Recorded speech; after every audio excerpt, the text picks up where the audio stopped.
৪৯তম special BCS সাধারণ শিক্ষা ক্যাডারের জন্য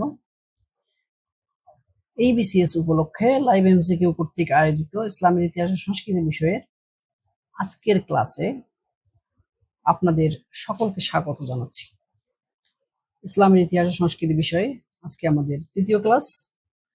আজকে এই তৃতীয় ক্লাসে যথারীতি আমি আপনাদের সাথে রয়েছি মেন্টর হিসেবে মোহাম্মদ নুরুন নবী, প্রভাষক, ইসলামের ইতিহাস ও সংস্কৃতি বিভাগ, রংপুর সরকারি কলেজ। আশা করছি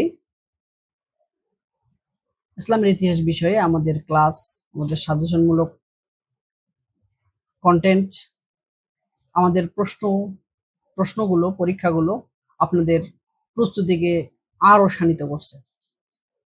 তার ধারাবাহিকতায় আমরা আজকে আমাদের প্রস্তুতি সম্পন্ন করব।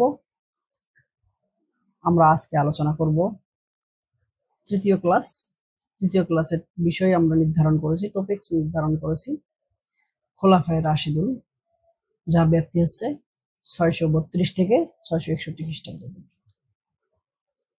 এই ক্লাসে আমরা যে বিষয়গুলো আলোচনা করব তা এখানে আমরা ক্রমান্বয়ে দেখানোর চেষ্টা করেছি।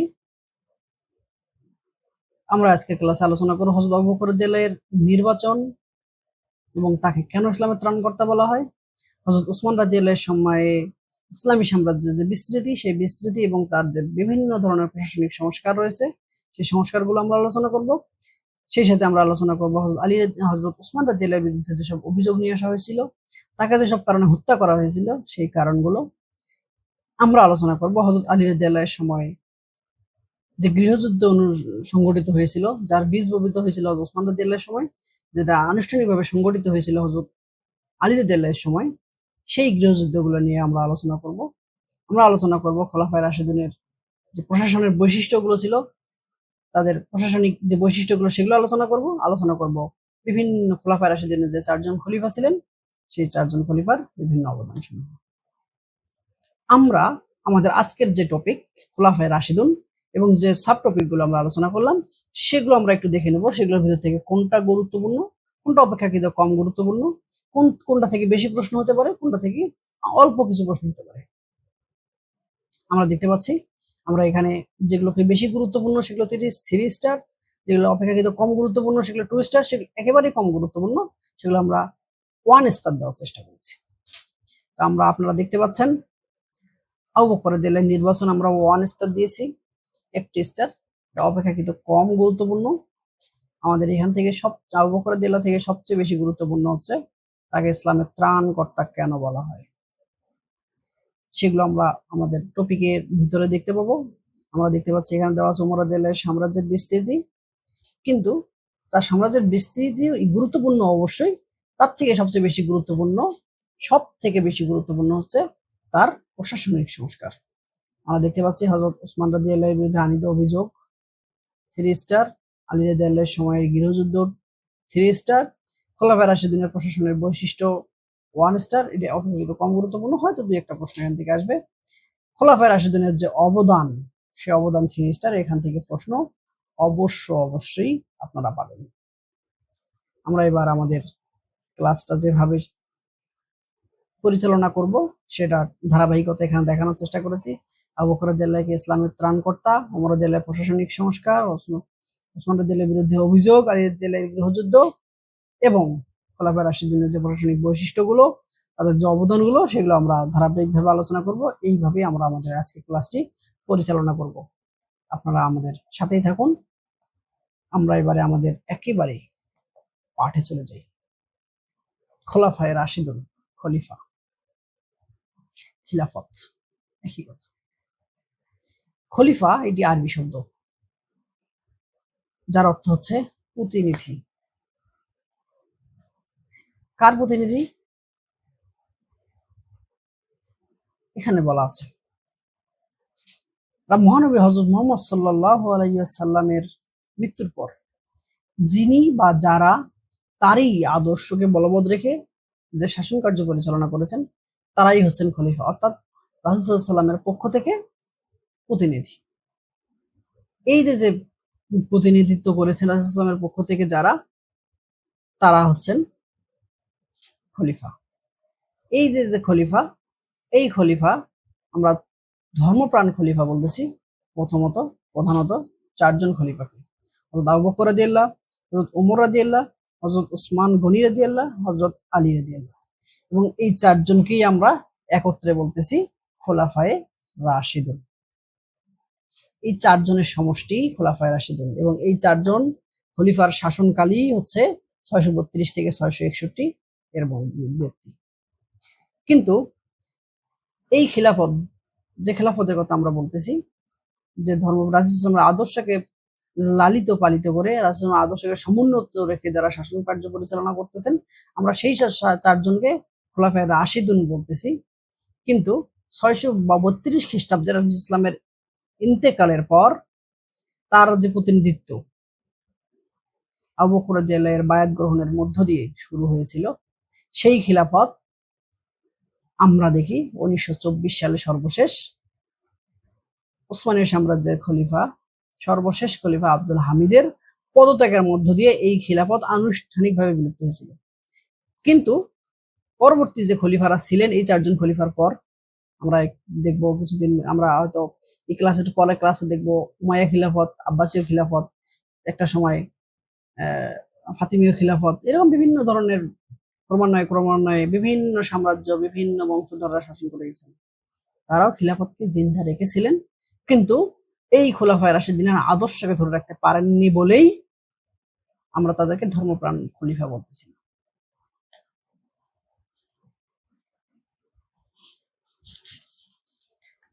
বিখ্যাত রাষ্ট্রবিজ্ঞানী আল মাওয়ার্দির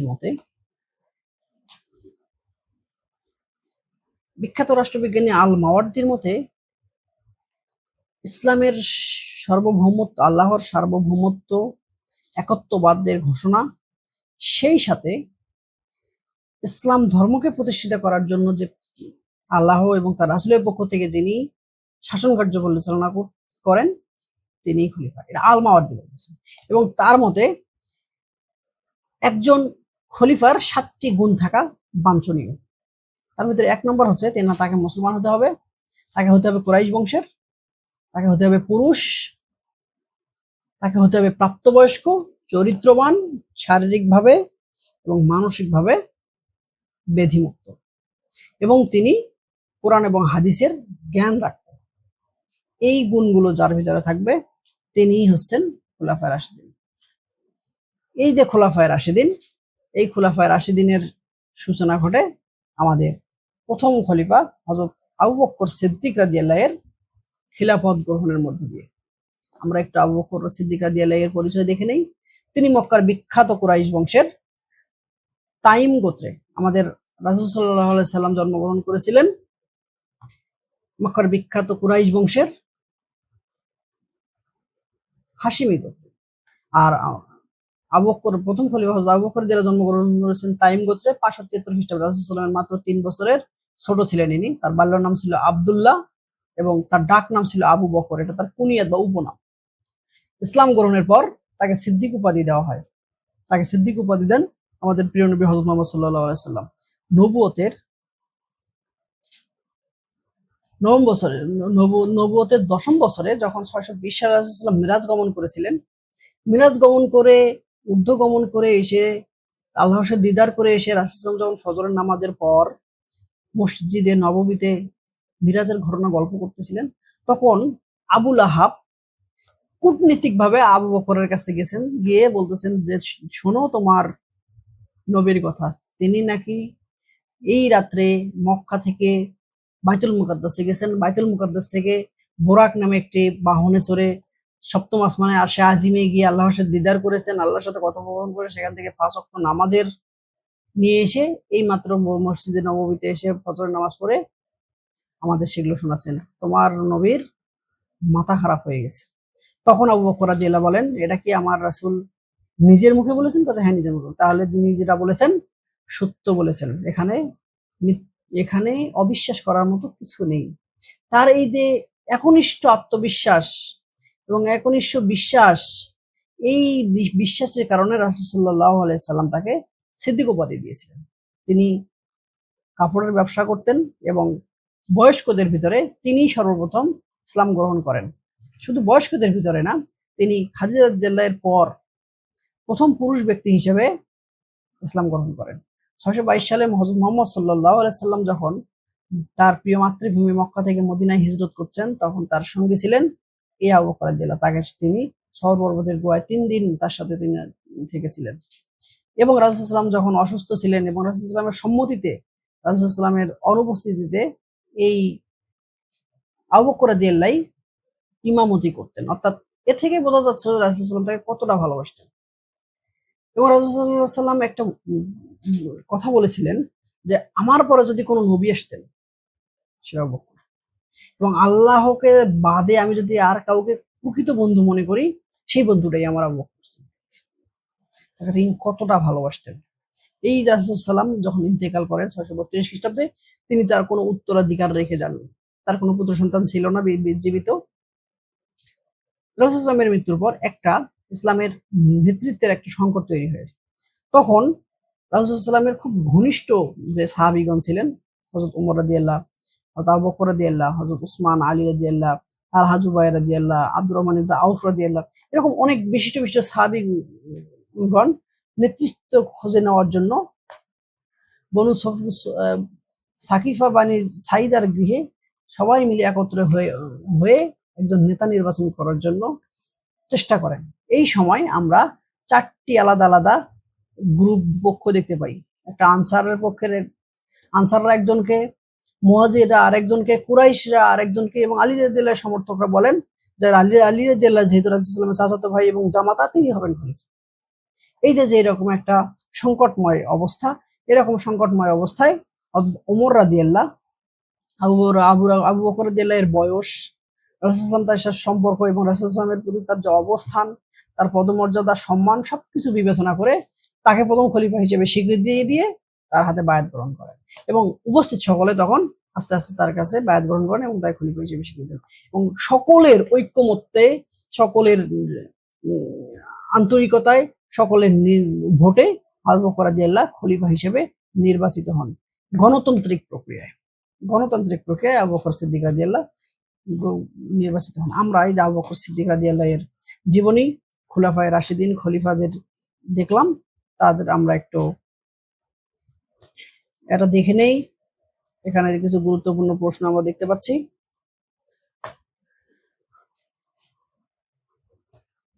এই অধ্যায়ের গুরুত্বপূর্ণ প্রশ্ন হচ্ছে, খলিফা শব্দের অর্থ কি? আমরা জানি খলিফা শব্দের অর্থ হচ্ছে প্রতিনিধি। আবু বকর রাদিয়াল্লাহু জন্মগ্রহণ করেন বনু তাইম গোত্রে। আবু বকর সর্বপ্রথম খলিফা হিসেবে স্বীকৃতি দেন হযরত ওমর রাদিয়াল্লাহু। আবু বকর রাদিয়াল্লাহু জন্মগ্রহণ 573 খ্রিস্টাব্দে, খিলাফতের সূচনা হয় 632 খ্রিস্টাব্দে। এখানে আমি উত্তরগুলো সন্নিবেশ করার চেষ্টা করেছি। আশা করি আপনারা এগুলো থেকে খুব ভালোভাবে প্র্যাকটিস করতে পারবেন। এবার আমরা যাই রিদ্দার যুদ্ধ। হযরত আবু বকর রাদিয়াল্লাহু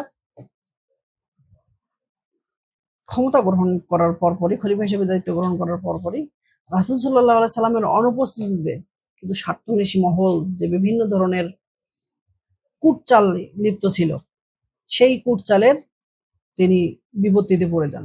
তিনি প্রথমে যে বিপত্তিতে পড়েন সেটা হলো স্বধর্মত্যাগীরা। বিভিন্ন মানুষ বিভিন্ন চাপে পড়ে, বিভিন্ন প্রলোভনে ইসলাম গ্রহণ করেছিলেন। তারাই একটা সময় ইসলাম থেকে তাদের পূর্ববর্তী অবস্থায় ফিরে যাওয়ার চেষ্টা করেন, বা তারা যে ধর্মে এসেছিল সেই ধর্ম ত্যাগ করার চেষ্টা করেন। এই জন্য তাদের বিরুদ্ধে তার যে অভিযান, সেটাকে বলা হচ্ছে রিদ্দার যুদ্ধ বা রিদ্দা। রিদ্দা একটা আরবি শব্দ যার অর্থ হচ্ছে প্রত্যাবর্তন করা, পূর্বের অবস্থায় ফিরে যাওয়া বা স্বধর্ম ত্যাগ। মোটামুটি বিভিন্ন গোত্রের ভিতরে যে অন্তর্দ্বন্দ্ব সৃষ্টি হয়েছিল, এই যে স্বার্থন্বেষী মহল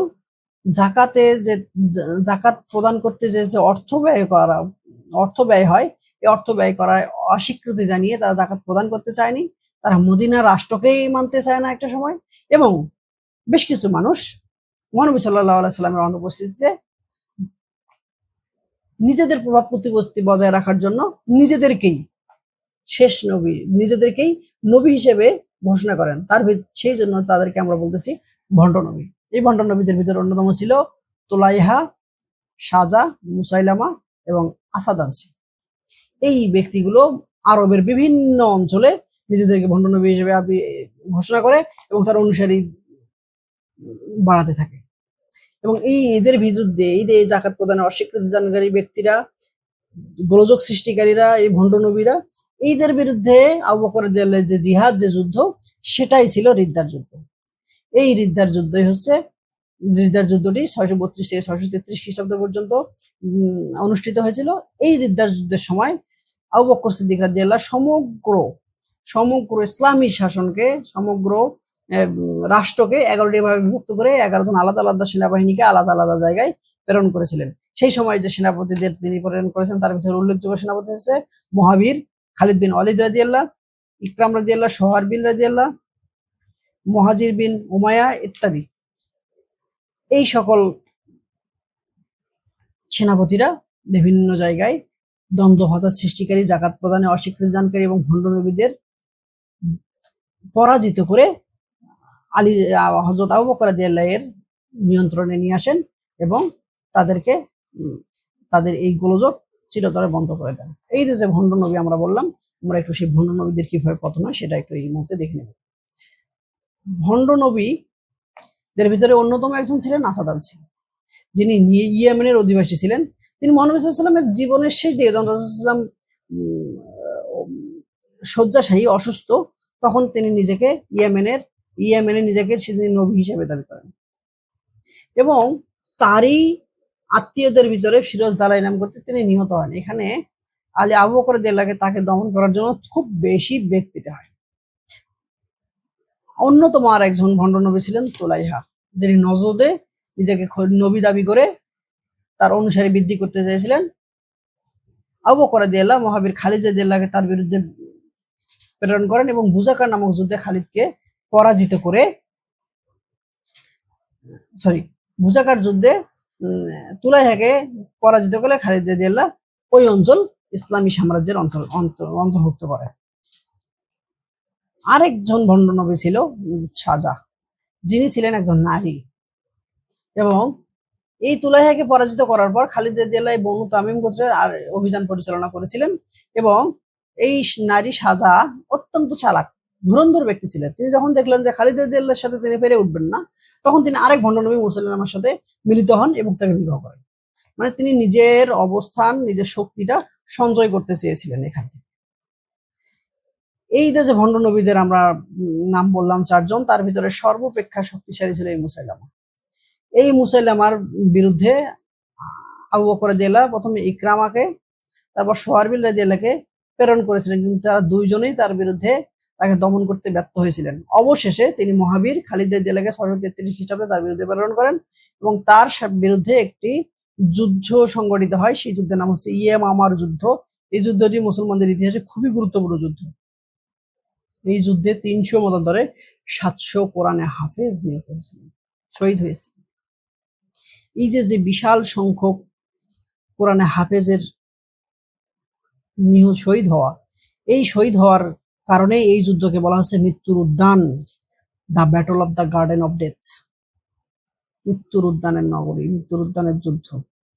এই যুদ্ধে যখন এতজন কোরআনে হাফেজ শাহাদত বরণ করলেন, তখন এই কোরআনকে, তখন তো কোরআন সকলের মাথায়, মুখে মুখে কোনো লিখিত আকারে কোরআন ছিল না। তখন আবু বকর রাদিয়াল্লাহু এই কোরআনকে লিপিবদ্ধ করার একটা প্রয়োজনীয়তা অনুভব করলেন।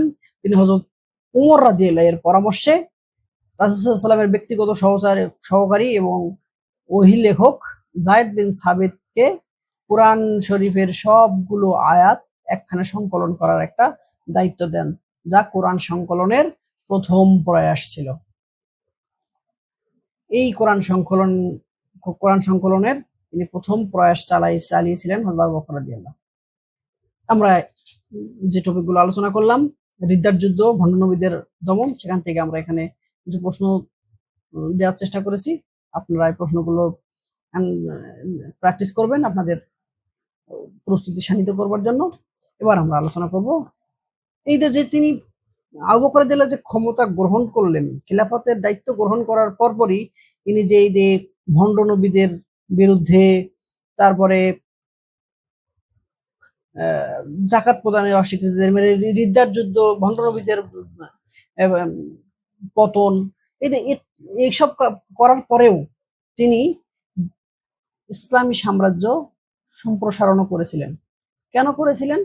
তার অন্যতম কারণ হচ্ছে যে সময় রিদ্দার যুদ্ধ চলছিল সে সময় পারস্যের বেশ কিছু মানুষ এদেরকে সাহায্য করছিল। এই জন্য আবু বকর রাদিয়াল্লাহু সেনাপতি মুসান্নার নেতৃত্বে 633 সালে পারস্যের দিকে অভিযান পরিচালনা করেন। প্রথমে মুসান্না, তারপরে তাকে সহায়তা করার জন্য খালিদ রাদিয়াল্লাহুকেও প্রেরণ করা হয়। এই যে দুইজন পারস্যে গেলেন, এই পারস্যে গিয়ে তারা সেখানে উবাল্লাহ হাফিজ নামক একটি যুদ্ধে পার্শ্ববাসীকে পরাজিত করলেন এবং তাদের সেনাপতি হরমুজ খালিদ রাদিয়াল্লাহুর কাছে নিহত হয়েছিল। এই যুদ্ধে পরাজিত হওয়ার পর পারস্যিকরা বসে থাকেনি, তারা আবার মুসলমানদের উপর আক্রমণ করেছিল। এই জন্য 633 সালে আমরা দেখব যে উইলসের যুদ্ধ দ্বারা আবার মুসলিম বাহিনীর কাছে পরাজিত হন এবং এই যুদ্ধে পরাজিত করার মধ্য দিয়ে খালিদ রাদিয়াল্লাহু হীরা নামক একটি বিখ্যাত শহর দখল করে নেন। এরপরেই আনবার নামক একটি শহর দখল করে নেন খালিদ বিন ওয়ালিদ রাদিয়াল্লাহু। আবু বকর রাদিয়াল্লাহুর সময় ছিল মোটামুটি পারস্যের দিকে অভিযান। তিনি শুধু পারস্যের দিকে অভিযান পরিচালনা করেই ক্ষান্ত থাকেননি, তিনি সিরিয়া অর্থাৎ বাইজেন্টাইন সাম্রাজ্যের দিকেও অভিযান পরিচালনা করেছেন। আমরা জানি বাইজেন্টাইন সাম্রাজ্য হচ্ছে রোমান সাম্রাজ্যের পূর্বাঞ্চল এবং সিরিয়া ছিল সেই বাইজেন্টাইন সাম্রাজ্যেরই একটা অংশ। এই রিদ্দার যুদ্ধে বাইজেন্টাইনদের শাসক হিরাক্লিয়াস অর্থাৎ রোমান শাসক হিরাক্লিয়াস এই রিদ্দার যুদ্ধে যে বিভিন্ন বিদ্রোহীরা ছিল তাদেরকে তিনি উস্কানি দিয়েছিলেন, তাদেরকে সহায়তা করেছিলেন। এই সহায়তার প্রতিশোধের জন্য তাদেরকে পরাজিত করার জন্য হযরত আবু বকর রাদিয়াল্লাহু প্রথমে উসামার নেতৃত্বে একটি বাহিনী সিরিয়ায় প্রেরণ করেন। উসামাকে সাহায্য করার জন্য খালিদ রাদিয়াল্লাহু হীরা দখল করার পর উসামার সাথে যোগদান করেন এবং এই উসামা এবং খালিদ রাদিয়াল্লাহু যৌথভাবে 634 সালে সিরিয়ার আজনাদাইন নামক একটি স্থানে এই রোমান বাহিনী অর্থাৎ বাইজেন্টাইনদের সাথে যুদ্ধে বিজয় লাভ করে এই সিরিয়ার বিভিন্ন অঞ্চল তারা দখল করে নেয়। এই যুদ্ধে পরাজয়ের পর হিরাক্লিয়াস যুদ্ধ থেকে পলায়ন করে এন্টিওক নামক স্থানে আশ্রয় গ্রহণ করে। এন্টিওক ছিল সিরিয়ারই পার্শ্ববর্তী আর একটা শহর এবং এই যুদ্ধে আজনাদাইনের যুদ্ধে বিজয় লাভ করার মধ্য দিয়ে মুসলমানরা সিরিয়ার রাজধানী দামেস্ক দখল করে। এই যে সিরিয়ার রাজধানী দামেস্ক মুসলমানরা দখল করলো, আজকে পর্যন্ত এই দামেস্ক মুসলমানদের নিয়ন্ত্রণে রয়েছে। আবু বকর রাদিয়াল্লাহুর কৃতিত্ব। আবু বকর রাদিয়াল্লাহুর প্রথম কৃতিত্ব হচ্ছে ইনি ইসলামের প্রথম খলিফা এবং বিশৃঙ্খল নেতৃত্ব শূন্যতা অবস্থায় নেতৃত্বের শূন্যতা পূরণের জন্য ইনি এগিয়ে আসেন এবং সাহায্য করেন। তিনি 634 খ্রিস্টাব্দে খিলাফতে 23শে আগস্ট তার খিলাফতের অবসান হয়। তিনি 2 বছর 3 মাস এই খিলাফত দায়িত্বে থাকার অবস্থায় ইন্তেকাল করেন। তিনি দুর্যোগপূর্ণ মুহূর্তে শিশু ইসলামী রাষ্ট্রের হাল ধরে তাকে রক্ষা করেন, ভণ্ড নবীদের কঠোরভাবে দমন করেন। তিনি সর্বপ্রথম কোরআন সংকলনের উদ্যোগ গ্রহণ করেন। তিনি প্রধান লেখক এবং সচিব জায়েদ সাবিত রাদিয়াল্লাহুকে কোরআন সংকলনের জন্য দায়িত্ব গ্রহণ করেন। তিনি ইসলামী শাসনতন্ত্রকে, ইসলামী প্রজাতন্ত্রকে ভবিষ্যৎ যে সংকট আসার কথা ছিল সেই সংকটগুলোকে নিরসনের জন্য সংকটগুলোর হাত থেকে রক্ষা করেন। আর এইসব কারণেই এই যে তার যে ত্যাগ, এই যে তার যে অবদান, এসব কারণেই তাকে ইসলামের ত্রাণকর্তা বা সেভিয়র অফ ইসলাম বলা হয়ে থাকে। আবু বকর রাদিয়াল্লাহুর শাসনকাল ছিল 632 থেকে 634, মাত্র 2 বছর 3 মাস। কিন্তু এই 2 বছর 3 মাসের অবদান এতটুকু খাটো ছিল না, এর থেকে অনেক বড় বড় আমরা এরপরে অনেক খিলাফত দেখবো, অনেক দীর্ঘ সময় খলিফারা শাসন কার্য পরিচালনা, কিন্তু কেউ সেভিয়র ইসলাম বা ত্রাণকর্তা হিসেবে আবির্ভূত হতে পারেনি। এবার আমরা দেখব এই যে আবু বকর রাদিয়াল্লাহুর অবদান এবং তার যে বিজয় অভিযান, সেগুলো নিয়ে কিছু গুরুত্বপূর্ণ প্রশ্ন এখানে দেওয়ার চেষ্টা করেছি, আপনারা দেখে নেবেন। আমরা এবার আলোচনা করব হযরত ওমর রাদিয়াল্লাহু। হযরত ওমর রাদিয়াল্লাহু এর পরিচয়টা এখানে আমি দেওয়ার চেষ্টা করেছি। আমরা সকলেই হযরত ওমর রাদিয়াল্লাহু এর পরিচয় জানি। হযরত ওমর রাদিয়াল্লাহু এর সবচেয়ে বড় পরিচয় তিনি ইসলামের দ্বিতীয় খলিফা। তিনি 583 খ্রিস্টাব্দে কুরাইশ বংশের আদিয়া নামক একটি গোত্রে জন্মগ্রহণ করেন। তার ডাক নাম ছিল আবু হাফস।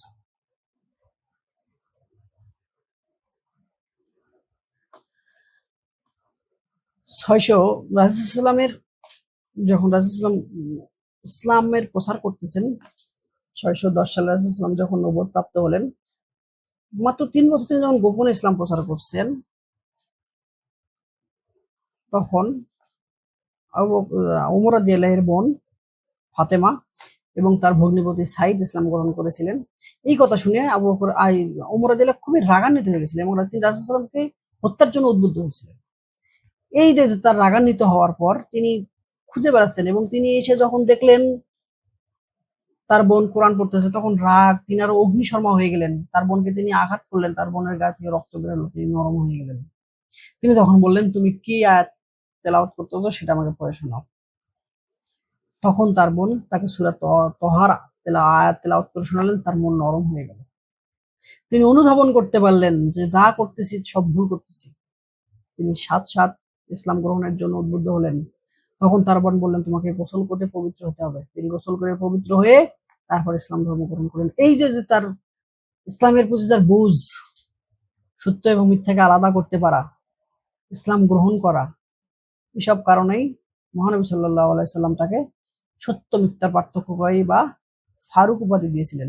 তৎকালীন আরবের কুরাইশ বংশে যেসব শিক্ষিত মানুষ ছিল 17 জন, তার ভিতরে অন্যতম একজন ছিলেন এই ওমর রাদিয়াল্লাহু। তারই পরামর্শে রাসূলুল্লাহ সাল্লাল্লাহু আলাইহি ওয়াসাল্লাম হিজরতের পর আযানের প্রচলন করেন এবং বিলাল রাদিয়াল্লাহুকে মুয়াজ্জিন হিসেবে নিযুক্ত করেন। হযরত আবু বকর রাদিয়াল্লাহু এর ইন্তেকালের পর বিখ্যাত সাহাবী আব্দুর রহমান ইবনে আউফ, ওসমান গনি, আলী রাদিয়াল্লাহু, তালহা, জুবাইর রাদিয়াল্লাহু সহ অনেক বিখ্যাত সাহাবীরা একত্রিত হয়ে হযরত ওমর রাদিয়াল্লাহুকে 634 সালে ইসলামের দ্বিতীয় খলিফা হিসেবে নির্বাচিত করেন এবং তখন পর্যন্ত আবু বকর রাদিয়াল্লাহু ছিলেন।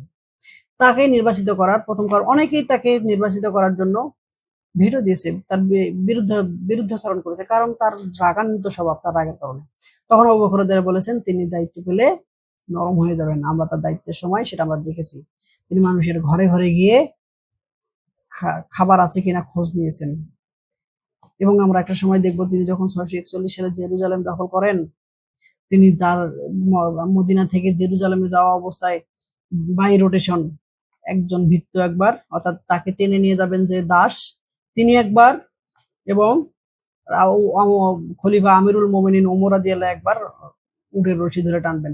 একসময় টানতে টানতে জেরুজালেমে যখন অবস্থান করেন, জেরুজালেমে গিয়ে যখন পৌঁছান, তখন সৌভাগ্যক্রমে তার যে ভৃত্য তিনি ছিলেন উটের উপর এবং ওমর রাদিয়াল্লাহু রশি টানছিলেন। সকলেই জেরুজালেমবাসী মনে করছিল যে উটের উপরে যিনি আছেন তিনি আমিরুল মুমিনিন ওমর ফারুক, কিন্তু উনি বলেন না, যিনি টানতেছেন তিনি। এ থেকে তার মহানুভবতা আমরা দেখতে পাই। ওমর রাদিয়াল্লাহু খিলাফত গ্রহণ করেই আবু বকর রাদিয়াল্লাহুর মতো অত ঝড় মোকাবেলা করতে হয়নি, কারণ আবু বকর রাদিয়াল্লাহু নিজেই সেগুলো করে ইসলামী রাষ্ট্রকে একটা সুন্দর ভিত্তির উপর স্থাপন করে দিয়ে গেছেন। এই জন্যই তিনি আবু বকর রাদিয়াল্লাহু সময়কার যে বিজয় অভিযানগুলো ছিল সেগুলোকে সম্প্রসারিত করেছেন। প্রথমে তিনি পারস্যের দিকে বিজয় অভিযান পরিচালনা করেছেন। প্রথমে তিনি আবু উবাইদাকে পারস্যে প্রেরণ করেছিলেন। তিনি রুস্তমকে পরাজিত করে এই হীরাকে খালিদ বিন ওয়ালিদ দখল করেছিলেন, সেটা আবার পারস্যের এক সময় দখল করে এবং ওমর রাদিয়াল্লাহু এই হীরাকে আবার পুনরুদ্ধার করার জন্য আবু উবাইদাকে পাঠান। তখন পারস্যিকরা আবার মুসলমানদেরকে আক্রমণ করে। তখন পারস্যিকরা আবার মুসলমানদের আক্রমণ করলে আবু উবাইদা ফোরাত নদীর তীরে, অর্থাৎ এক পাশে ফোরাত নদীর এক পাশে পারস্যিক বাহিনী, আর এক পাশে মুসলিম বাহিনী, কিন্তু বিখ্যাত সেনাপতি মুসান্না আবু উবাইদাকে তাদের মোকাবেলা করতে নিষেধ করেন। কিন্তু উবাইদা তার নিষেধ সত্ত্বেও এই ফোরাত নদীর উপর নৌকা দিয়ে সেতু তৈরি করেন। এই সেতু টপকে তিনি ওই পাশে যে পারস্যিকদের সাথে যুদ্ধ করেন এবং এই যুদ্ধে মুসলমানরা পরাজিত হয়। আবু উবাইদা নিজে নিহত হন। এই যে সেতু নির্মাণ করে যে যুদ্ধ, এই জন্য এই যুদ্ধকে বলা হচ্ছে জাসরের যুদ্ধ বা সেতুর যুদ্ধ। এই যুদ্ধে মুসলমানরা পরাজিত হলে মুসান্না, বিখ্যাত সেনাপতি মুসান্না তখন আবার পারস্যিকদের আক্রমণ করে পরাজিত করেন। তখন পারস্যিক সম্রাট মহাবীর রুস্তমের নেতৃত্বে আবার মুসলমানদেরকে অভিযানের জন্য প্রেরণ করেন এবং তখন ওমর রাদিয়াল্লাহু আরেক বিখ্যাত সেনাপতি সাদ বিন আবি ওয়াক্কাসকে তাদের মোকাবেলা করতে পারেন এবং 636 খ্রিস্টাব্দে কাদিসিয়ার প্রান্তরে 3 দিন ব্যাপী একটা যুদ্ধ সংঘটিত হয়, যে যুদ্ধকে বলা হচ্ছে কাদিসিয়ার যুদ্ধ। এবং এই 3 দিনকে আলাদা আলাদা নামেও ডাকা হয়। এর প্রথম দিনকে বলা হয় বিশৃঙ্খলার দিন বা ইয়ামুল আরমাস বা বিশৃঙ্খলার দিন। এর দ্বিতীয় দিনকে বলা হয় ইয়ামুল আগওয়াহ বা সাহায্যের দিন। আর এর তৃতীয় দিনকে বলা হয় ইয়ামুল উম্মাস বা সাহায্যের দিন। এবং যে রাত্রিতে মুসলমানরা বিজয় লাভ করে সেই রাতটাকে বলা হয় লাইলাতুল হারির বা বিজয়ের রাত। এই যুদ্ধে মুসলমানদের বাহিনীর কাছে পারস্যিকরা পরাজিত হয় এবং তাদের মহাবীর রুস্তম যুদ্ধক্ষেত্রে নিহত হলে পারস্যের বিভিন্ন অংশ মুসলমানদের অন্তর্গত। এরপর সাদ রাদিয়াল্লাহু 637 সালের দিকে মাদায়েন, যেটাকে বলা হয় 2 শহরের নগরী। এই 2 শহর ছিল, একটা হলো টেসিফোন আর একটা হলো সেনুসিয়া। এই সেনুসিয়া এবং টেসিফোন দুটো শহরকে একখানে বলা হতো মাদায়েন। এই মাদায়েন মুসলমানরা দখল করে, জালুলা দুর্গ মুসলমানরা দখল করে এবং এই যে সাদ বিন আবি ওয়াক্কাস রাদিয়াল্লাহু পারস্যের অন্যান্য অঞ্চল দখল করলে উমর ফারুক রাদিয়াল্লাহু আরেকজন সেনাপতি নুমান বিন মাকরানকে হামাদানের নিকট পাঠান এবং সেখানে নিহতদের যুদ্ধে পারস্যিকদেরকে তিনি শোচনীয়ভাবে পরাজিত করেন এবং এই যুদ্ধের পর আর পারস্যিকরা মুসলমানদের বিরুদ্ধে যুদ্ধ করতে আসেন এবং পারস্যিকরা শোচনীয়ভাবে এই যুদ্ধের পরাজিত হয় এবং সমগ্র পারস্য অঞ্চল মোটামুটি মুসলমানদের করতলগত হয়, মুসলিম সাম্রাজ্যের অন্তর্ভুক্ত হয়। এই জন্য এই যুদ্ধকে বলা হয় ভিক্টরি অফ ভিক্টরিয়াস বা মহাবিজয়।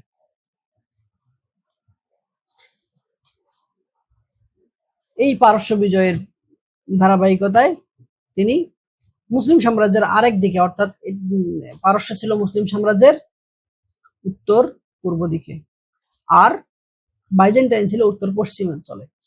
তখন উত্তর পূর্বাঞ্চলের এই অঞ্চলসমূহ বিজিত হওয়ার পর উমর রাদিয়াল্লাহু উত্তর পশ্চিমাঞ্চলের দিকে নজর দেন খালিদ রাদিয়াল্লাহুর নেতৃত্বে।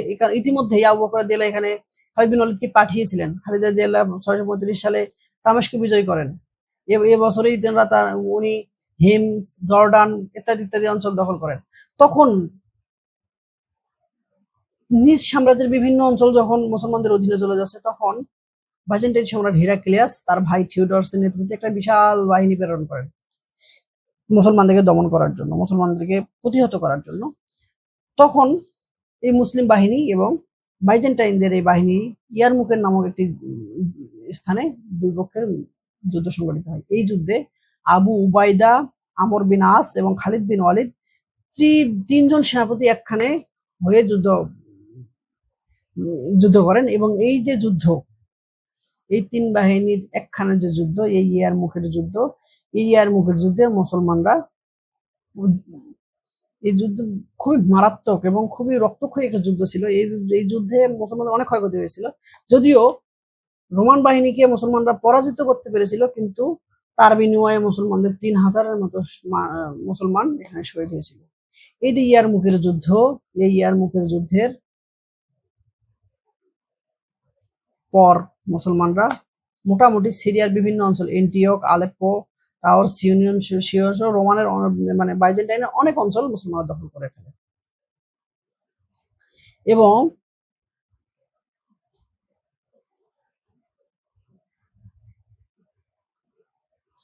এই যুদ্ধে যে মুসলমানদের যে বিশৃঙ্খল অবস্থা, মুসলমানদের এত সৈন্য নিহত হওয়া, শহীদ হওয়ার পর ওমর রাদিয়াল্লাহ খালিদ বিন ওয়ালিদকে সেনাপতির পদ থেকে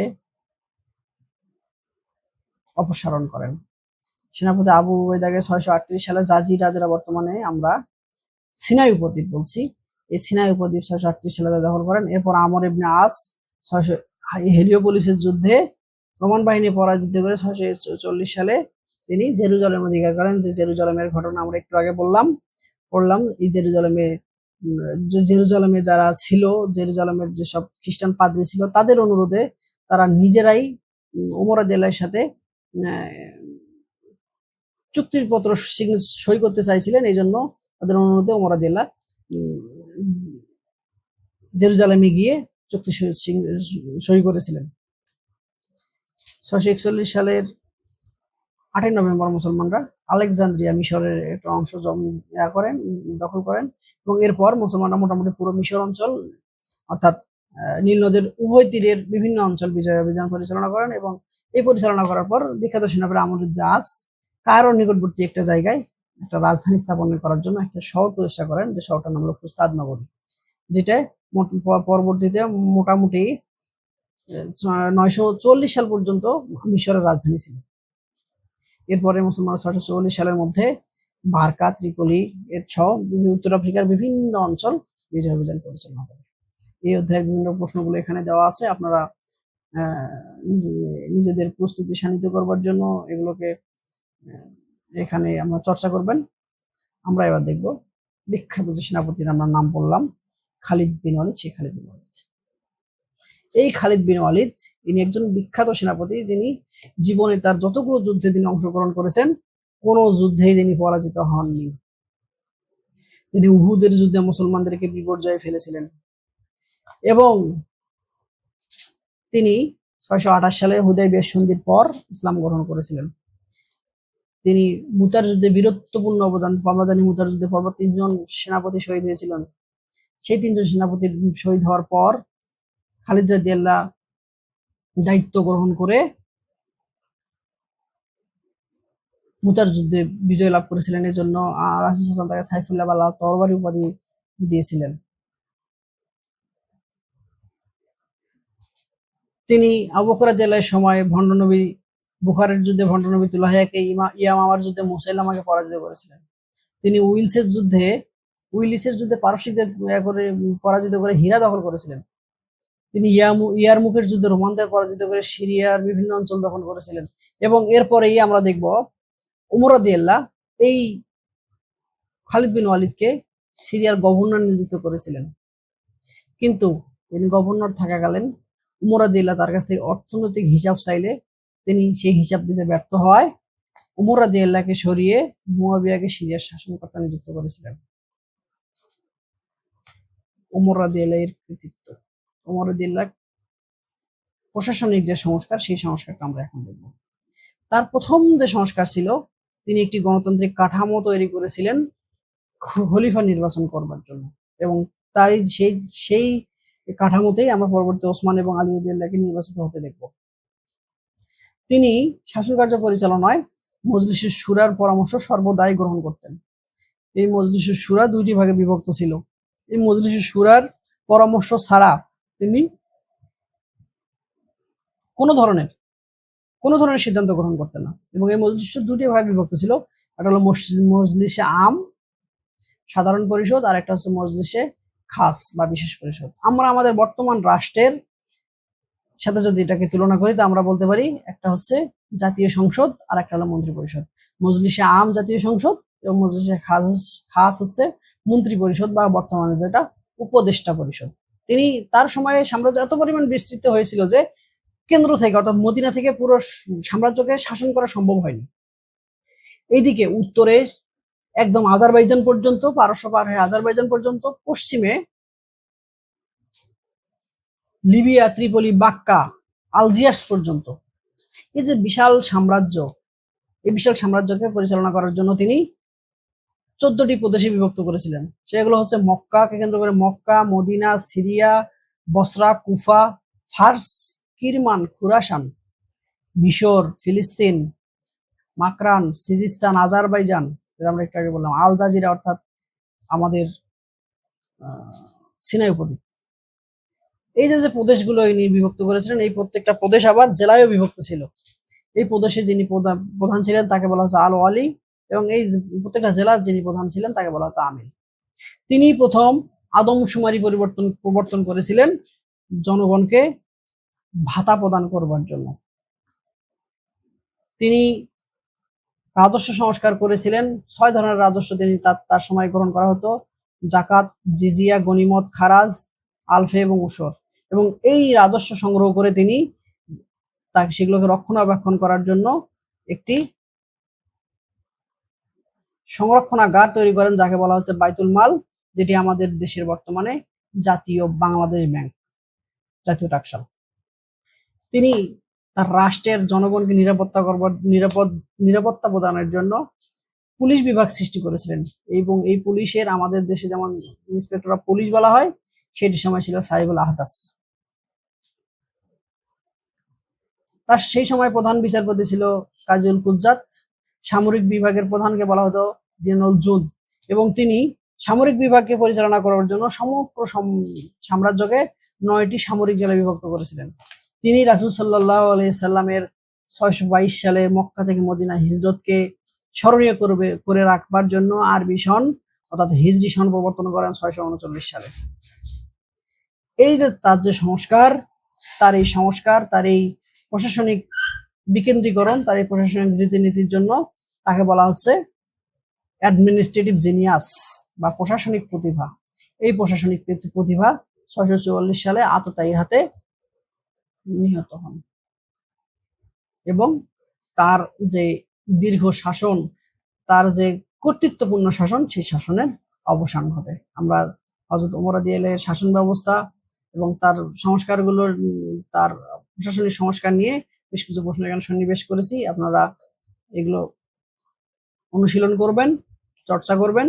আমরা এবারে হযরত ওসমান রাদিয়াল্লাহু, তৃতীয় খোলাফায়ে রাশিদিনের তৃতীয় খলিফা হযরত ওসমান গনি রাদিয়াল্লাহু সম্পর্কে জানবো। হযরত ওসমান গনি রাদিয়াল্লাহু 573 মতান্তরে 576 খ্রিস্টাব্দে কুরাইশ বংশের বিখ্যাত উমাইয়া গোত্রে জন্মগ্রহণ করেন।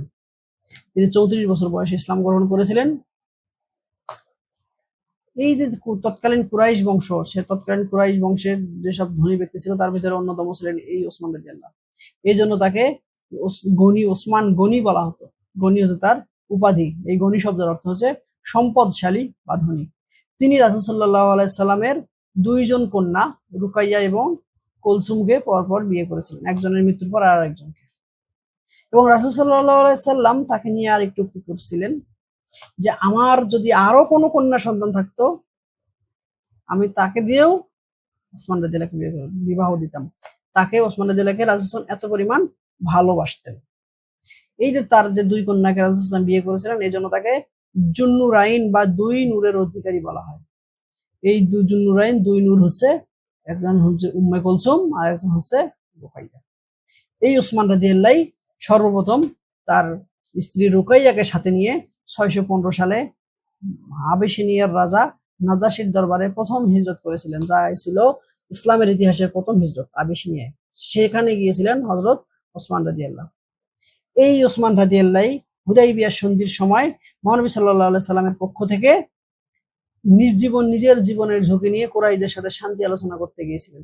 তার আসতে যে দেরি হওয়া, তাকে হত্যা করার যে গুজব ছড়িয়ে পড়া, এই ছড়িয়ে পড়ার জন্য তাকে কেন্দ্র করে, ওসমান রাদিয়াল্লাহুকে কেন্দ্র করেই মুসলমানরা বায়াতের রিদওয়ান বা বায়াতের সাজার নামক যে প্রতিশ্রুতি নিয়েছিলেন, সেই যাকে কেন্দ্র করে সেই ব্যক্তিটাই হলেন হযরত ওসমান। এই ওসমান রাদিয়াল্লাহু শুধু তার জামাতাই ছিলেন না, তিনি রাসূল সাল্লাল্লাহু আলাইহি ওয়াসাল্লামের একজন প্রধান ওহী লেখকদের ভিতরে অন্যতম ছিলেন। হযরত ওমর রাদিয়াল্লাহু যে গণতান্ত্রিক প্রক্রিয়া চালু করেছিলেন, তার সেই মজলিসুস শুরার ঐক্যমত্যে মজলিসুস শুরার নির্বাচনের পর 644 সালে ওমর রাদিয়াল্লাহু মৃত্যুর পর হযরত ওসমান রাদিয়াল্লাহুকে মজলিসুস শুরা তৃতীয় খলিফা হিসেবে নির্বাচিত করে। নির্বাচিত করার পরপরই হযরত ওসমান রাদিয়াল্লাহুর উপর বেশ কিছু অভিযোগ নিয়ে আসা হয়। সেই অভিযোগগুলোর অন্যতম ছিল স্বজনপ্রীতি। তারা বলছেন যে বিদ্রোহীরা বলতেন যে উনি বিভিন্ন জায়গায় তার অনুসারীকে তার আত্মীয় স্বজনদের বসিয়েছিলেন। আসলে ঘটনাটা ততটা সঠিক ছিল না। কুফায় সাদ বিন আবি ওয়াক্কাস, বসরায় আবু মুসা আশারি, মিশরে আমর ইবনে আস এবং সিরিয়ায় মুয়াবিয়াকে কিন্তু শাসক হিসেবে উমর রাদিয়াল্লাহু নিযুক্ত করেছিলেন এবং প্রশাসনিক সংস্কারের কারণে অনেককে এসব পদ থেকে সরানো লাগতো, অনেক সময় লাগেও। যেমন আমরা দেখি উমর রাদিয়াল্লাহু নিজেই মুআবিয়ার খালিদ বিন ওয়ালিদকে সিরিয়ার শাসনকর্তা থেকে সরিয়ে মুআবিয়াকে এখানে সিরিয়ার শাসনকর্তা হিসেবে নিযুক্ত করেছিলেন। ওসমান রাদিয়াল্লাহু যদি কোনো প্রদেশের গভর্নরের অক্ষমতার কারণে তাকে যদি সরিয়ে দেন, সেটা তো তার বিরুদ্ধে অভিযোগ আনা যায় না। তার বিরুদ্ধে আরেকটা অভিযোগ ছিল, তিনি কোরআন শরীফকে দগ্ধীভূত করেছিলেন, কোরআন শরীফ পুড়িয়ে ফেলেছেন। আসলে এটাও সঠিক না। আবু বকর রাদিয়াল্লাহু যায়েদ ইবনে সাবিত রাদিয়াল্লাহু নেতৃত্বে যে কোরআন সংকলনের কাজ করেছিলেন, সেখানে সেই কোরআন সংকলনের যে কপিগুলো, তার ভিতরে একটা কপি রাসূলুল্লাহ সাল্লাল্লাহু অন্যতম স্ত্রী এবং ওমর রাদিয়াল্লাহু কন্যা বিবি হাফসার কাছে সংরক্ষিত ছিল।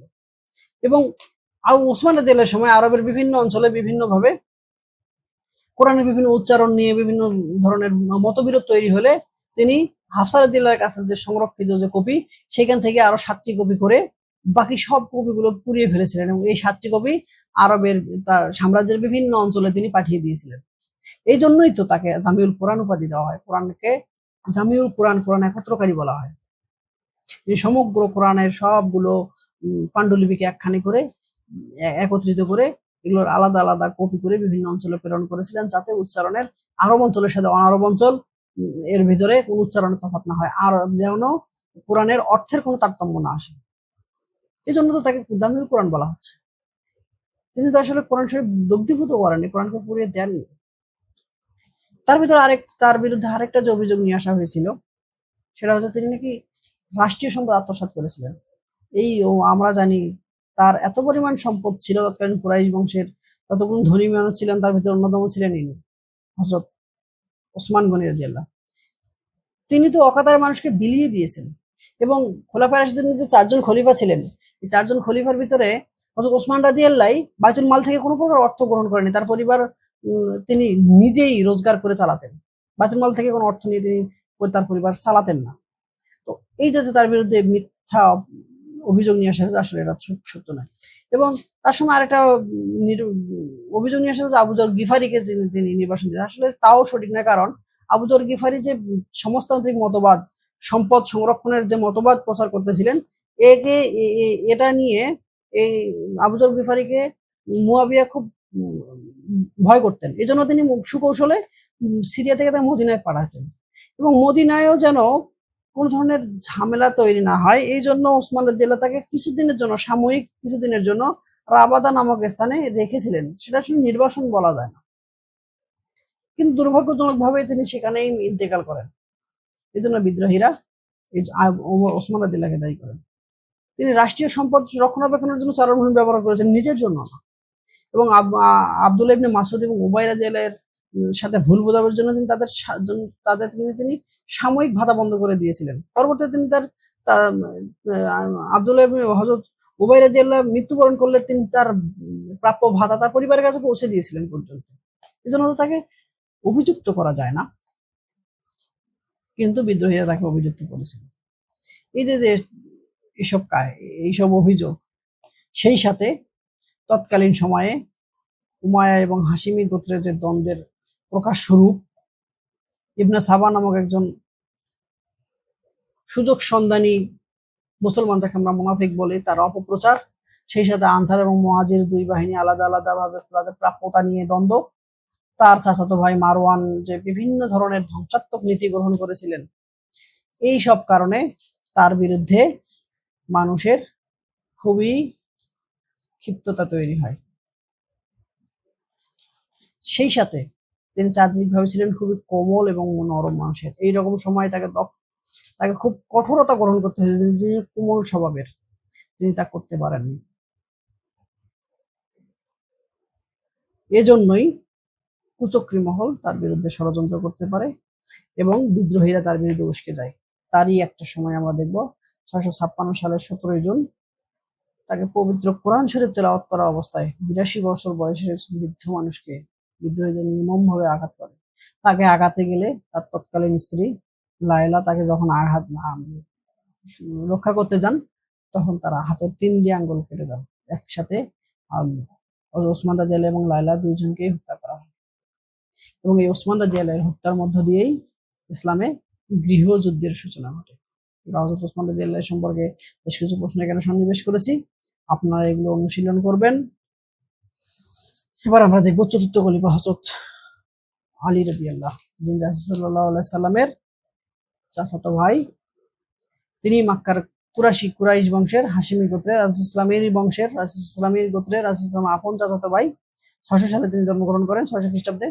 তার পিতা আবু তালিব, আমরা জানি আবু তালিবের কাছে রাসূল সাল্লাল্লাহু বাল্য সময়ে তিনি তার কাছে লালিত পালিত হয়েছিলেন এবং 610 সালে রাসূল সাল্লাল্লাহু নবুয়ত প্রাপ্ত হন।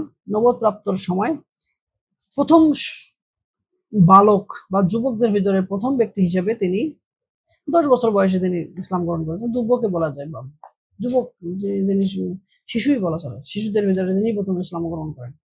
এবং রাসূল সাল্লাল্লাহু যখন হিজরত করেন মক্কা থেকে মদিনায়, তখন যেন কুরাইশরা বুঝতে না পারে, এই জন্য রাসূল সাল্লাল্লাহু আলী রাদিয়াল্লাহুকেই তার বিছানায় শোয়ায় যান এবং রাসূল সাল্লাল্লাহু যখন মক্কা থেকে মদিনায় যান, তখন দেখতে পান যে কুরাইশরা এসে দেখতে পান যে আলী রাদিয়াল্লাহু সেখানে আছে এবং 625 সালে রাসূল সাল্লাল্লাহু তার কনিষ্ঠ কন্যা ফাতেমা রাদিয়াল্লাহুকে দিয়ে আলী রাদিয়াল্লাহু বিবাহ দেন এবং এই 628 সালে যে হুদাইবিয়া সন্ধি স্বাক্ষরিত হয়েছিল, আমরা জানি সেই সন্ধির লেখক ছিলেন এই আলী রাদিয়াল্লাহু। আলী রাদিয়াল্লাহু শুধু একজন ব্যক্তি ছিলেন না, তিনি ছিলেন একজন বীরও। বিভিন্ন যুদ্ধে তার বীরত্বের স্বীকৃতি স্বরূপ রাসূল সাল্লাল্লাহু তাকে একটি তরবারি উপহার দিয়েছিলেন। সেই তরবারিটার নাম হচ্ছে জুলফিকার তরবারি।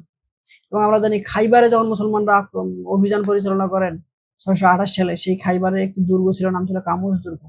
সেই দুর্গ বিজয়ের সময় ছেলেদের প্রধান যে দরজা ছিল, সেই দরজা 10 জন ব্যক্তিও টেনে খুলতে পারছিলেন না এবং সে আলী রাদিয়াল্লাহু একাই সেই দরজা ভেঙে ফেলেছিলেন। এই জন্য রাসূলুল্লাহ সাল্লাল্লাহু আলাইহি ওয়াসাল্লাম তাকে আসাদুল্লাহ বা আল্লাহর সিংহ উপাধি দিয়েছিলেন। 656 সালে আততায়ীদের হাতে, বিদ্রোহীদের হাতে ওসমান রাদিয়াল্লাহু শাহাদাত বরণ করলে মজলিসে শুরার মতনৈক্যের ফলে 656 সালে আলী রাদিয়াল্লাহু ইসলামের চতুর্থ খলিফা হিসেবে দায়িত্ব গ্রহণ করেন। দায়িত্ব গ্রহণ করেই তাকে ওসমান রাদিয়াল্লাহু সময় যেসব সমস্যা ছিল সেগুলোর দায়িত্বভার গ্রহণ করতে হয়। ওসমান রাদিয়াল্লাহু হত্যার বিচার সর্বদাই ছিল তৎকালীন সময়ের আলোচিত বিষয়। এই ওসমান রাদিয়াল্লাহু হত্যাকে কেন্দ্র করে হযরত আলী রাদিয়াল্লাহু এবং তৎকালীন সময় তালহা, জুবাইর এবং আয়েশা রাদিয়াল্লাহুর মধ্যে মতনৈক্য হয় এবং তাদের বিরুদ্ধে একটা যুদ্ধের সূচনা হয়, যা ইসলামের ইতিহাসে প্রথম গৃহযুদ্ধ। সেই যুদ্ধে হযরত রাসূল সাল্লাল্লাহু আলাইহি সাল্লামের স্ত্রী আয়েশা রাদিয়াল্লাহু উটের পিঠে আরোহণ করে এই যুদ্ধটিতে অংশগ্রহণ করেছিলেন এবং তার উটটি এই যুদ্ধে আক্রান্ত হয়েছিল। এই জন্য এই যুদ্ধকে উষ্টের যুদ্ধ বা জঙ্গে জামাল নামে অভিহিত করা হয় এবং এই যুদ্ধেই ছিল ইসলামের প্রথম গৃহযুদ্ধ। এবং এই যুদ্ধের ফলে আলী রাদিয়াল্লাহু মদিনা থেকে ইসলামের রাজধানী, ইসলামের কেন্দ্রবিন্দু মদিনা থেকে কুফায় সরিয়ে নিয়ে যায়, স্থানান্তরিত করে 57 সালে। এই যে ওসমান রাদিয়াল্লাহুকে কেন্দ্র করে, ওসমান রাদিয়াল্লাহু হত্যাকে কেন্দ্র করে যে যুদ্ধের সূত্রপাত, 600 উষ্টের যুদ্ধ, কিন্তু তালহা, জুবাইর রাদিয়াল্লাহু এবং আয়েশা রাদিয়াল্লাহু সময় বুঝতে পারেন এবং তারা কোরআনকে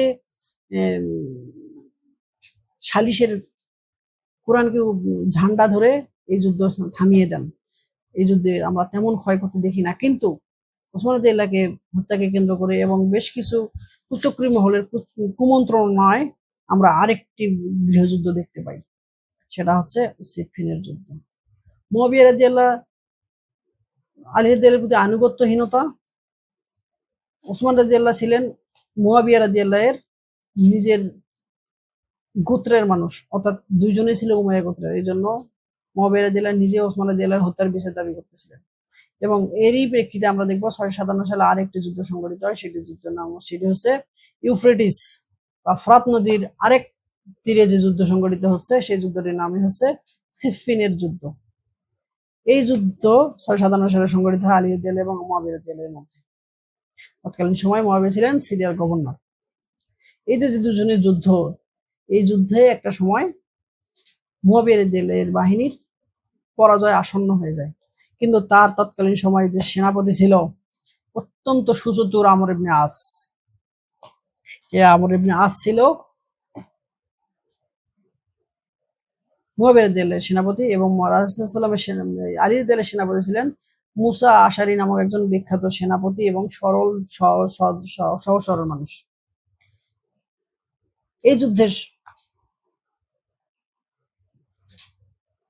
বন্ধের জন্য সুচতুর আমর ইবনে আসের পরামর্শে মুয়াবিয়া রাদিয়াল্লাহু আবারও কোরআনে ঝান্ডা ধরেন এবং দুমাতুল জান্দাল অর্থাৎ মদিনা এবং সিরিয়ার মধ্যবর্তী একটি জায়গায় সালিশ বৈঠক অনুষ্ঠিত হয়। পূর্বের সিদ্ধান্ত অনুযায়ী হযরত আবু মুসা আশআরী রাদিয়াল্লাহু সহজ সরল ভাবে, যেখানে পূর্বে সিদ্ধান্ত হয়েছিল যে আলী এবং মুয়াবিয়া দুজনকেই নেতৃত্ব থেকে সরিয়ে দিতে হবে, এই জন্য আবু মুসা আশআরী রাদিয়াল্লাহু এসে ঘোষণা করেন যে আজকে থেকে আলী রাদিয়াল্লাহু খিলাফত অবসান করবে। কিন্তু সুচতুর চালাক চতুর আমর ইবনে আস এসে আলী রাদিয়াল্লাহুর অপসারণ পত্র, তিনি বললেন যে আমরা আলী রাদিয়াল্লাহুর অপসারণ পত্র গ্রহণ করলাম এবং আজকে থেকে মুয়াবিয়া খলিফা হিসেবে। এই যে দুমাতুল জান্দালের এই যে সুচতুর ঘোষণা এবং আলী রাদিয়াল্লাহুর সমর্থক গোষ্ঠী থেকে আব্দুল্লাহ ইবনে ওহাব আল রাবির নেতৃত্বে একটি অংশ 12,000 সৈন্য বের হয়ে যেয়ে ইসলামের প্রথম ধর্মীয় রাজনৈতিক দল হিসেবে খারিজি শব্দের অর্থ হচ্ছে বের হয়ে যাওয়া, আলাদা হয়ে যাওয়া। তারা আলী রাদিয়াল্লাহু দল থেকে আলাদা হয়ে একটা সম্প্রদায়ের সৃষ্টি হয় এবং এই খারিজি সম্প্রদায় তারা পরিকল্পনা করে যে আমর ইবনে আস, মুয়াবিয়া এবং আলী রাদিয়াল্লাহু তিনজনকেই তারা আর রাখবে না, তিনজনকে হত্যা করবে। তারা তিনজনকে হত্যার জন্য আলাদা আলাদা একেও নিযুক্ত করে, কিন্তু দুর্ভাগ্যক্রমে আমর ইবনে আস সেদিন অসুস্থ থাকায় তিনি বাইরে বের হন না। মুয়াবিয়া সুকৌশলে সেখান থেকে আততায়ীদের হাত থেকে বেঁচে যান, কিন্তু 661 সালের 27শে জানুয়ারি মুসাব নামক একজন আব্দুল্লাহ ইবনে মুজলাম নামক একজন আততায়ীর হাতে আলী রাদিয়াল্লাহু শাহাদাত বরণ করেন। ইসলামের গৃহযুদ্ধ চরম আকার ধারণ করে। এরপরে আমরা দেখব 661 সালের পরেই ইসলামের শাসনতান্ত্রিক অবস্থায় আমূল পরিবর্তন আসে এবং এই 661 সালের পর যখন উমাইয়া বংশের আরেকজন ব্যক্তি মুয়াবিয়া শাসনভার গ্রহণ করেন, খিলাফত দায়িত্ব গ্রহণ করেন, তখন খুলাফায়ে রাশিদিনের অবসান ঘটেন এবং এই যে 632 থেকে 661 পর্যন্ত এই যে 30 বছর দীর্ঘ খুলাফায়ে রাশিদিনের শাসনের অবসান ঘটে। আমরা একটু খুলাফায়ে রাশিদিনের শাসনের বেশ কিছু বৈশিষ্ট্য এখানে দেখব। খলিফারা ছিলেন রাসূল সাল্লাল্লাহু আলাইহি সাল্লামের প্রতিনিধি। এই খুলাফায়ে রাশিদিন তাদের শাসন পরিচালনা করতেন মজলিসে শুরার পরামর্শ অনুযায়ী। মজলিসে শুরা ছিল আম এবং খাস দুই ভাগে বিভক্ত। এই খুলাফায়ে রাশিদিন মোটামুটি 7 ধরনের উৎস থেকে রাজস্ব আদায় করতেন। তার ভিতরে অন্যতম ছিল যাকাত, জিজিয়া, খুমস, উশর, খারাজ, আলফাই এবং উশর। এই যাকাত ছিল তাদের প্রধান আয়ের উৎস। জিজিয়া ছিল নিরাপত্তা কর, মুসলিম রাষ্ট্রে অমুসলমানদের নিরাপত্তা কর। খুমস ছিল গনিমতের যে অংশ ছিল, গনিমত, যে গনিমতের 1/5 অংশ সরাসরি রাষ্ট্রকে দেওয়া হতো, সেটা খুমস। উশর ছিল উৎপাদিত ফসলের যাকাত, সেটাই মুসলমানদের পক্ষ থেকে দেওয়া হতো। খারাজ ছিল ভূমিকর, অর্থাৎ মুসলিম রাষ্ট্রে অমুসলমানরা যে ভূমিকর দিত সেটাই। আলফাই ছিল রাষ্ট্রীয় যে খাস জমি ছিল, সেই খাস জমি উৎপন্ন ফসল বা খাস জমি থেকে যে আয় আসতো সেটাই আলফাই। এবং উশর ছিল বাণিজ্য কর, বাণিজ্যের উপর যে কর দেওয়া লাগতো সেটা। এই সময় মোটামুটি 9টি সামরিক বিভাগ ছিল, 14টি প্রদেশ ছিল। আমরা জানি খুলাফায়ে রাশিদিনের সর্বোচ্চ বিচারক খলিফারাই ছিলেন বিচারক, তারপরেও আরেকজন বিচারক তারা রাখতেন, তাকে বলা হতো কাদিউল কুজ্জাত বা প্রধান বিচারপতি। এবং উমর রাদিয়াল্লাহু সময় থেকে আমরা দেখেছি পুলিশ বিভাগের প্রবর্তন হয়, হিজরি সনের প্রবর্তন হয়, আদমশুমারি হয়ে মুসলিম লোক মুসলমানদের গণনা করে ভাতা প্রদানের পদ্ধতি চালু করা হয়। এই মোটামুটি ছিল আমাদের খুলাফায়ে রাশিদিনের বৈশিষ্ট্য এবং অবদান। আমরা এই অধ্যায় থেকে বেশ কিছু গুরুত্বপূর্ণ প্রশ্ন দেখে নিব। এই প্রশ্নগুলো অনুশীলন করে আশা রাখি আপনারা থেকে অনেকগুলো প্রশ্ন সরাসরি আপনাদের ফাইনাল পরীক্ষায় কমন পাবেন। আমরা এবার একটু আমার আজকের যে আলোচনা, সে আলোচনা এক নজরে দেখে নেব। এখানে আমরা দেখতে পাচ্ছি খিলাফত কি। মহানবী সাল্লাল্লাহু আলাইহি সাল্লামের মৃত্যুর পর যিনি বা যারা তারা আদর্শকে বলবৎ রেখে শাসন কার্য পরিচালনা করেন তারাই হচ্ছেন খলিফা এবং তাদের সমষ্টি হচ্ছে খিলাফত বা খোলাফায়ে রাশিদিন। নির্ধার যুদ্ধ এখানে দেওয়া আছে, নির্ধার যুদ্ধ স্বার্থ মানে স্বধর্ম ত্যাগকারীদের বিরুদ্ধে যে যুদ্ধ, তাই এটা 632 থেকে 33 সালের মধ্যে অনুষ্ঠিত হয়েছিল।